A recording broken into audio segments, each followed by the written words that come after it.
Direction la commune de Paia pour y retrouver Esther Paraou-Cordette pour faire le point sur la réunion publique qui a démarré à 16 h dans la vallée d'Orofero. Je rappelle que sur place, une centaine de riverains s'étaient rassemblés pour contester le projet Route du Sud.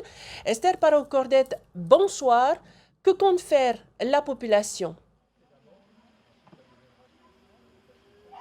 Bonsoir Tawhidi, comme vous venez de le dire, la réunion vient de s'achever il y a une dizaine de minutes et il y avait une centaine de personnes précisément à cette réunion. Des familles de Orofero pour la plupart très inquiètes et en colère par rapport au projet du gouvernement, le projet de construction de la route du Sud. Avec nous, l'organisateur de cette réunion, Teddy Yorana.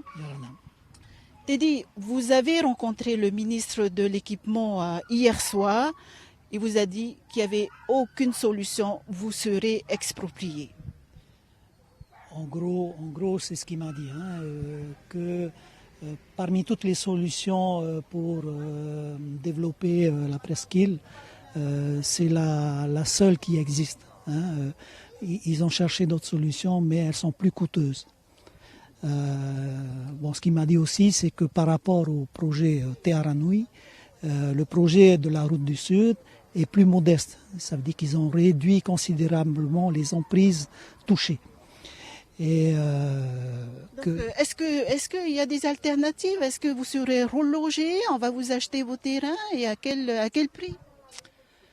Il n'y a aucune certitude à l'heure actuelle. Par contre, le ministre m'a dit qu'il chercherait des terrains inoccupés dans la commune, tout d'abord, et proposer des échanges de terrains avec les propriétaires terriens touchés. Le projet de construction débute cette année pour vous aussi à Paia?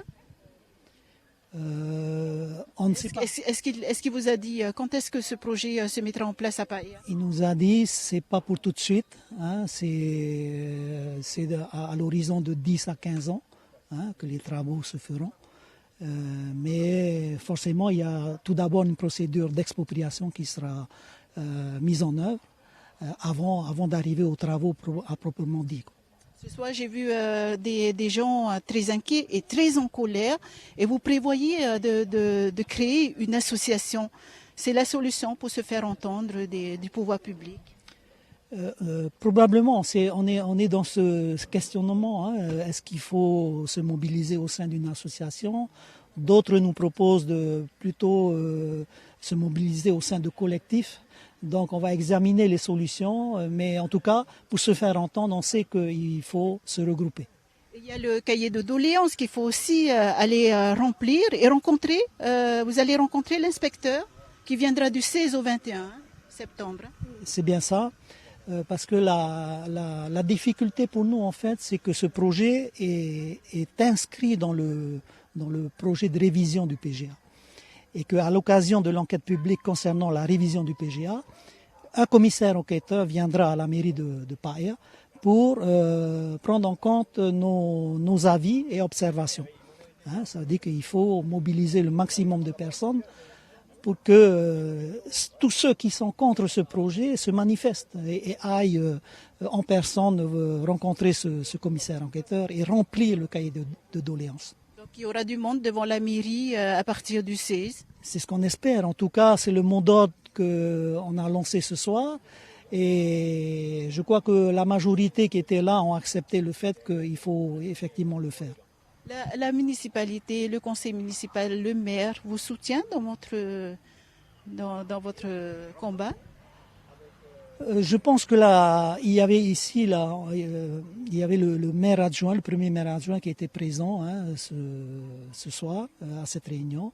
Donc on pense que la commune va nous soutenir dans notre démarche. Voilà, Tawhidi, ce qu'on peut dire de cette réunion qui s'est achevée il y a une dizaine de minutes pour contrer le projet de construction de la route du Sud. Et bien sûr, on continuera de suivre le dossier. Merci beaucoup, Esther Paraou, pour tous ces éclairages.